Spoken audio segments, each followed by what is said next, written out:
Welcome to the InnerPrincess course guide to Seagull Stacks Hard. In this video we're going to dissect what is probably the most feared course on the game, offering advice on strategy, shot selection and the occasional trick shot. As with all the courses, there are so many ways to approach the holes in Seagull Stacks, but in order to keep this to a reasonable time length, I won't be able to cover every single option available to you, but instead to highlight the main risks and ways to build consistency. If you have any alternative shots to suggest, please drop me a comment. If you find this useful, please leave a like, and if you want to stay informed of future content, please do subscribe. Anyway, on with the course. Seagull Stacks is set on a cluster of rocks in the middle of the ocean, and the hard course features a grayscale theme with only the greens bringing colour to the palette. What makes this course especially tricky is the inconsistency of the rocks which surround each green, and so calculated risk often becomes a key component of shot selection. When I approach this course, I like to think of knowns versus unknowns. There are unknowns which might work in your favour and yield potentially high scores, but it's the knowns that build consistency. Hopefully, as this video goes on, you'll see what I mean in practice. Hole 1 starts the round with exactly that decision. To get from tee to cup, you need to send your ball round the corner to the left, and this is where the surrounding rocks come into play. At a par 2, you're under pressure right away to not drop any shots, and there's a temptation to use a bouncing shot off the corner straight ahead of you to leave a more certain putt for par. If you try this shot in practice though, the percentage is not particularly high, especially given the risks involved, and so becomes a bit of an unknown. The approach with a greater known to it is to lay up as tight to the corner as you can, leaving you the shortest putt to the cup possible with the least contact with the rocks. Yes, this putt is still a missable length, but at least the battle is just between you and the hole and not the rocks too. Be sure not to overhit, as there's no back wall behind the cup from this angle, and hopefully you'll be leaving the first hole without putting a dent in your scorecard. Hole 2 offers yet more choice in shot selection. Between tee and cup is a sand trap and a few options to avoid it. You can go right, you can be wild and go left, or you can use the stone jump ramp to tackle it straight on. Oh, of course, you can also use the rock behind you to go backwards, up, onto the ramp and over the sand, but we'll probably just leave that shot to the Americans. The route with the fewest unknowns is actually to take the ramp, as the surface is consistent enough to get a good bounce and the back wall is positioned well enough to give you a safe rebound. This is still not an easy shot though, and the ability to judge jump shots is one that some players find easier than others. If you want to keep your ball firmly on the ground, I'd recommend the left route over the right, as the angles give you a higher percentage chance of a favourable bounce. That said, make sure you play it with no more weight than is strictly needed, as this will help minimise your risk. Whichever of these routes you take, you should take a shot off your round here with a reasonably safe birdie. Next comes the par 4 hole 3, and what a hole this is. The cup sits on top of a raised platform with a number of routes up, and depending on skill level this could gain you 3 shots or lose you just as many, so choose your path wisely. To get onto the raised section, there is a ramp carved away between 2 large rocks, much like in the easy version of the course. Be aware though that your judgment of power needs to be more refined now, as your ball could roll off the back of the raised section if you go at this too strong. I don't see many people take this route, and I don't really recommend it either, as there is a more consistent route available for most abilities. Before I get into the route I would use, I want to say that the hole-in-one is very achievable if your line and weight judgment is strong. Simply play at the hole and let the rocks and ramp do the work. I tried this once in a competitive round and it didn't go well, but be aware the option is there. There is a similar shot off the rock to your left, but I'm not really going to cover it here as the straightforward hole-in-one option is neater. If you're happy with an eagle or birdie instead, use a layup shot to position yourself in front of the edge of the tier next to the cup, and to do this, take a gentle deflection off this rock edge. From here, you should be able to jump your ball up to the raised platform and either into or at least near to the hole.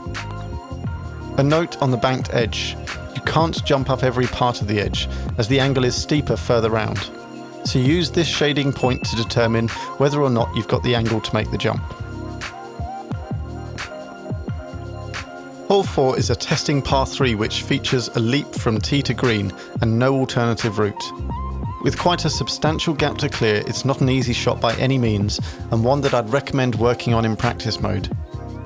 Once you've cleared the drop, you're met with a couple of different rock walls before the green, and these are definitely areas of unknowns. Behind the green is a large stone wall which we can divide, generally speaking, into two areas. The right side is more consistent and forgiving, but will likely send your ball over to this area here and leave you with a longer birdie putt. The left side is far less consistent, featuring a greater spread of angles on its surface, but has the potential to leave you a shorter birdie putt from this area or potentially give you a hole-in-one. For the sake of consistency, I would avoid aiming for the first set of walls, as you have as many ways that this can go wrong as it can go right.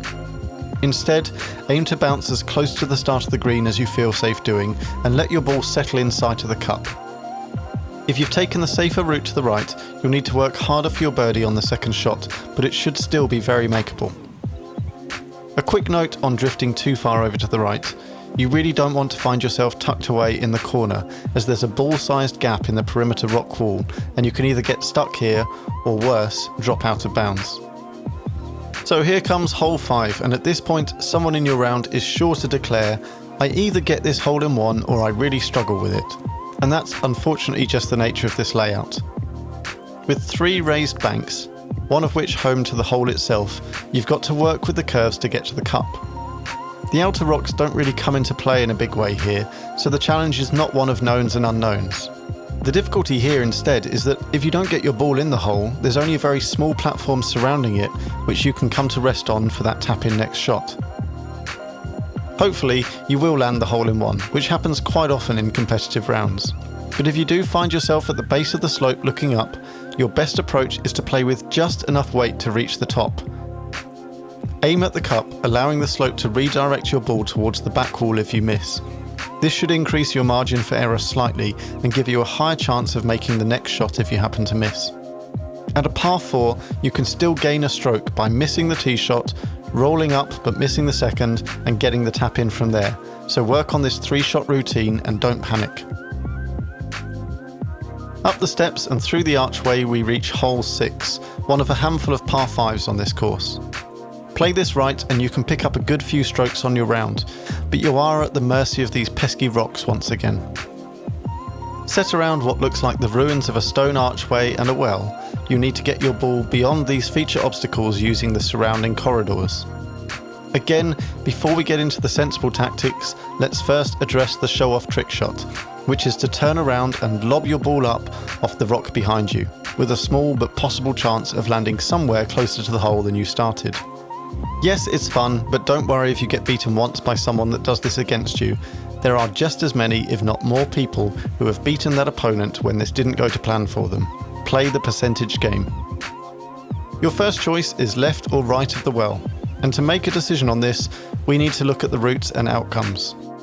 Taking the route to the left does give you a potential route round to leave you in sight of the cup for your second, but you'll have to hit a very tight line to begin with, and then gain several favourable bounces in order to achieve this. If you go right, you can lay up to around here, leaving both left and right options to follow. If you hit this shot, you can fairly safely give yourself a chance at the eagle following a second positional shot, and are therefore almost certain of at least a birdie. In order to push for the eagle, I tend to play to the right from the tee into this curve, with enough weight to carry on at least a couple of feet should I happen to catch a clean bounce. From there, I'll pick a helpful looking rock to aim at on the next curve, and try to use a weight just long enough to gain sight of the cup. Although the rocks provide a couple of unknowns in their bounces, the percentage play is still quite high, providing you don't hit any of your putts harder than you need to. There's no denying it, hole 7 is a tricky one. At a par 4 there is a reasonably safe way to leave with a par, so if you really struggle here, perhaps I suggest you go for that and gain your shots elsewhere on the course. The hole is divided into 3 sections. The first home to the tee and a jumping ramp, the third containing the final green and cup, and the middle second section acts as a quarantine area featuring another ramp. To the left you have a snowy bank of rocks which can offer some helpful guidance, but this is another area of potential unknowns. The first route, aimed at scoring a par, is to play your first shot into the ramp in order to land in the middle section. You might be fortunate enough to leave your ball in front of the second ramp, but if not, I highly recommend sacrificing your next shot to get into the right position. From here, the launch into the final green is fairly straightforward, and you can even use the rocks for about an 80% reliable bounce onwards. Providing you make this final putt, you'll either be out in 3 or 4, depending on whether you needed the second positional shot. Jumping straight into the final section is possible, but is definitely not guaranteed. To do it, you'll need to use the rocks to the left to deflect back towards the green. And although there are a couple of reliable spots to aim for, this is not a high percentage route. Get it right and you can score yourself an eagle, providing you didn't send any initial tee shots out of bounds. There is an alternative birdie route, which involves laying up to the first ramp and making your second shot into the final green straighter. The problem here is that you can't reliably land your ball straight into the green, as it will likely bounce out of bounds, so you're forced to engage again with the rocks. Hole 8 is some welcome relief and a chance to gain a near certain birdie. The only danger on this hole is the lack of protecting wall on the right hand side, and so of course that's where the developers place the cup. The bank between tee and cup prevents you going straight for the hole, as you'll likely pick up too much speed coming down and send your ball off the side of the cliff. The best route, therefore, is to aim for the steep section of the hill towards the back left corner wall, with enough power to send your ball about 3/4 of the way back towards the hole. With this power, you're protected against any unfavourable bounces sending you out of bounds, and should sink the short birdie too. Of course, if you want to show off or just damage your scorecard, there is a tempting rock on the right hand side out of bounds angled perfectly to rebound your ball onto the green and potentially into the hole. At best, you're only gaining 1 shot over the birdie route, and at worst you'll hold up everyone else's round while you try just this once more. We conclude the front 9 with the par 4 hole 9. The cup is so close to the tee and yet so far away, as there is a small stone wall blocking a direct route. The layout calls for you to send your ball up and over the curved hill, around the stone centrepiece and into a back holding area. This is a pretty safe shot and leaves you a long putt through a narrow gap to the cup. Although the line is reasonably tight, this second shot is quite forgiving, so just aiming for the gap should see you close to or into the hole, giving you a safe birdie or even a lucky eagle. There's not too much risk to this route, it's just a case of doing the simple things well. If you prefer to do the less simple things well, by all means try one of the many stones around the tee to jump your way straight into the final cup area, but I've not yet seen this become a reliable enough percentage shot to replace the traditional route. Still, it is fun though.